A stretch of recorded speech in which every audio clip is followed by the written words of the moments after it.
அனைவருக்கும் வணக்கம். இது தமிழகம். சமீபத்தில் பார்த்திங்கன்னா, முதல்வர் ஐயா விஜய் அவர்கள் திருச்சி வந்திருந்தாங்க. அதில் நிறையா விஷயம் பேசியிருந்தாங்க. ஆனால் முதல்வர் ஆகிறதுக்கு முன்னாடியும் சரி, தேர்தலுக்கு முன்னாடியும் சரி, தேர்தலுக்கு அப்புறமும் சரி, வெளியில் பேசுனதில் எந்த ஒரு மாற்றமும் இல்லை.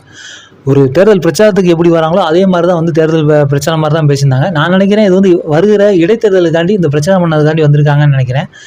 ஏன்னா எப்படி நார்மலாக பொதுவாக ஒரு வசனம் பேசுகிற மாதிரி, அதாவது ஆங்கிலத்தில் சொல்லணும்னா டயலாக் பேசுகிற மாதிரியே தான் பேசிட்டு போயிருந்தாங்க. ஒரு முதல்வர் கூறிய அந்த பேச்சு இல்லாமல் வாயில் ஏதோ வருது. அப்புறம் பார்த்திங்கன்னா, ரொம்ப முக்கியமானது பேசுனது, நானே நிலத்தை கவர்ச்சி காட்டுறேன் அப்படின்னு சொல்லிட்டு, சரி வேணாம் விடுங்க அப்படின்னு சொன்னார். அதாவது இந்த காணொலி எதுக்கு போகிறேன்னா, ஒரு சினிமா எப்படி கவர்ச்சி அப்படின்னு சொல்கிறாங்க அப்படின்னா, ஒரு பெண் அரைகுறையாக ஆடை போட்டு இந்த மாதிரி ஒரு பாடலில் ஆடுறது கவர்ச்சி கிடையாது. கவர்ச்சி அப்படிங்கிறதுனா பல விடயங்களில் மக்களை கவருதல். அதுக்கு தான் சொல்கிறது. எப்படி கவருதல் அப்படின்னா, இப்போது சினிமா அப்படின்னா அதுக்கு முக்கியமாக திரைப்படம்னா அது கதை வேணும். அந்த கதையை திரைக்கதையாக உருவாக்கணும். அந்த திரைக்கதையை உருவாக்கும் போது அந்த திரைக்கதைக்கு ஒரு கதாநாயகன் தேவைப்படுறாங்க. அந்த கதாநாயகன் ஒரு மக்களுக்கு தெரிந்த முகமாக இருக்கணும். அனைவரும் அறிஞ்ச முகமாக இருக்கும்போது மக்கள் அவங்க ஆர்வமாக பார்ப்பாங்க. அப்போ ஒரு காலத்தில் பெரிய கவர்ச்சி நாயகனாக இருந்தது எம்ஜிஆர். அந்த காலத்தில் இருந்தார். அவர் நிறைய விடயங்கள் அவரே தேர்ந்தெடுத்துள்ளார். பாடல்களும் சரி, அந்த பாடல்கள் ஆசிரியர் பாடல்கள் எழுதி எம்ஜிஆரை காட்டுவாங்க. அவர் நிறைய திருத்தங்கள் ஏற்பட்டு அந்த விஷயத்தை செய்வார். அதுவும் இல்லாமல் மக்கள் பணி அப்படின்னு சொல்லி மக்களோடு இறங்கி வேலை செஞ்ச விடயங்கள்லாம் இருக்குது. அது எம்ஜிஆர் அரசியல் வேறு, இப்போ விஜய் அவர்கள் அரசியல் வேறு. அதுக்கு என்ன வேறுபாடு அப்படிங்கிறத இந்த காணொலியோட நான் சொல்ல போகிறேன். அதாவது என்னென்னா, கவர்ச்சி அப்படின்னா ஒரு கதை நான் சொன்ன மாதிரி கதை திரைக்கதை அதெல்லாம் உருவாக்கி அந்த கதையை மக்களிடம் கொண்டு செல்லும்போது மக்கள் பார்க்கணும் அப்படின்னா இவர் நல்லா செய்வார், நல்லா அதுக்கான ஒரு வெளிப்பாடு தான், ஒரு கதையோட வெளிப்பாடு. அந்த ஒரு இப்போ உதாரணத்துக்கு கத்தி படத்தை எடுத்துக்கோமே. கத்தி படத்தில் அவர் நடிச்சிருப்பார். நிறையா ஒரு வசனம் கூட சொல்லிப்பார், நான் எனக்கு உயிரே போனாலும் விவசாயத்தை விட்டுறாதீங்க அப்படிம்பாரு. அது என்னன்னா அவரோட சிந்தனைக்கு வேறு. அவர் ஒருத்தரோட சிந்தனையை வெளிப்படுத்துறாரு. ஒரு கவர்ச்சி உருவம், அதுதான் கவர்ச்சிங்கிறாங்க. இது சிந்தனை முழுக்க ஒரு முருகதாஸ் இயக்குனரோட கதை திரைக்கதை வசனம் அவர் எழுதி ஒரு இயக்கிய அவரோட வெளிப்பு.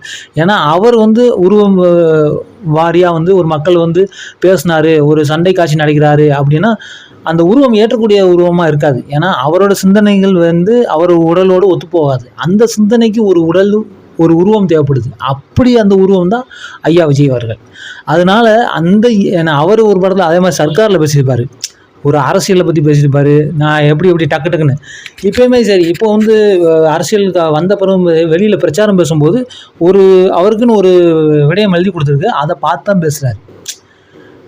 அதே மாதிரி சட்டசபையிலுமே சரி, அவர் அதை பார்த்து ஒரு சில விஷயங்கள் பேசுகிறாங்க. அதாவது உடல் மொழி இவரோடது, சிந்தனைகள் செயல்பாடுகள் வேறோடது. அவர் சொல்கிறத அப்படியே வெளிப்படுத்துறது தான். அதுக்காண்டி இவங்க திறமையற்றவர்கள்னு சொல்லலை. ஒரு நல்ல நடிப்பை வெளிப்படுத்தி ஒரு கருத்தை காட்டுறதுல திறமையானவர். அதே மாதிரி ஐயா விஜய் அவர்கள் நல்ல நடனத்தில் சிறந்து விளங்கக்கூடியவர். அவரை இப்போ நடன இயக்குனர் பிரபுதேவா அந்த அளவுக்கு நடனத்தை வேகமாக ஆடக்கூடிய ஒரு ஆற்றல் படைத்தவர் ஐயா விஜய். இந்த காணொலி எதுக்குன்னா, மக்கள் எப்படி கவர்ச்சியில் மயங்கி வாக்களிக்கிறாங்க அப்படின்னு சொல்லும்போது அவர் என்ன கவர்ச்சி நான் என்ன அப்படின்னு சொல்லி வேணா விடுங்க அப்படிங்கிறாரு. கவர்ச்சினாலே அதைத்தான் நினைக்கக்கூடாது. அது கவர்ச்சி, அது மட்டும் கவர்ச்சி கிடையாது, அது வேறு விதமான கவர்ச்சி. ஒரு படத்தில் அனைவரையும் கவர்ந்து கதையை உள்வாங்க வைக்கிறது, மக்களை கைத்தட்டி ரசிக்க வைக்கிறது, அது ஒரு கவர்ச்சி. அப்படிப்பட்ட கவர்ச்சியான முகம் தான் இன்றைக்கி முதன்மையாக ரஜினிகாந்த், கமலஹாசன், அப்புறம் விஜய் அவர்கள் ஏன் ரொம்ப அதிகமான கவர்ச்சி, அதாவது அதிகமான முகங்களுக்கு அறிந்தவர்களாக இருக்கிறதுனால, அதிகமான பேருக்கு இந்த முகம் அறிந்தவர்களாக இருக்கிறதுனால அதைத்தான் என்ன சொல்கிறாங்கன்னா, கவர்ச்சி மூலமாக வாக்களிச்சிட்டாங்க, நீங்கள் வின் பண்ணிட்டீங்க, ஜெயிச்சிட்டீங்க அப்படின்னு சொல்கிறாங்க. அதாவது நான் வெற்றி அடைஞ்சிட்டீங்க அப்படின்னு சொல்கிறாங்க. அதுக்கு காரணம் என்னென்னா, அவங்க ஒரு இயக்குனரோட சிந்தனைகளை வெளிப்பாடாக நடிக்கிறாங்க. அதை மக்கள் என்ன பண்ணுறாங்க, இவர் தான் எல்லாமே செய்கிறாரு, இவர் தான் அந்த நல்ல விஷயங்களை செய்வார், இவர் தான் நாளைக்கு பெரிய கதாநாயகன் ஒரு தீமைக்கு எதிராக நிற்கிறாரு, நல்ல விடயங்கள் செய்கிறாரு, நல்லவனாக நடிக்கிறாரு அப்படின்னோடனே அப்போ என்னோட பிரச்சனைகள்லாம் தீர்த்து வைக்கக்கூடிய ஒரு பெரிய ஒரு வரக்கூடிய வரலாற்று நாயகனாக நினச்சிக்கிறாங்க, பெரிய நாயகனாக நினச்சிட்டு ஒரு தலைவனாக ஏற்றுக்கிறாங்க மக்கள். அப்படி தான் இதைத்தான் கவர்ச்சி அப்படின்னு சொல்கிறாங்க.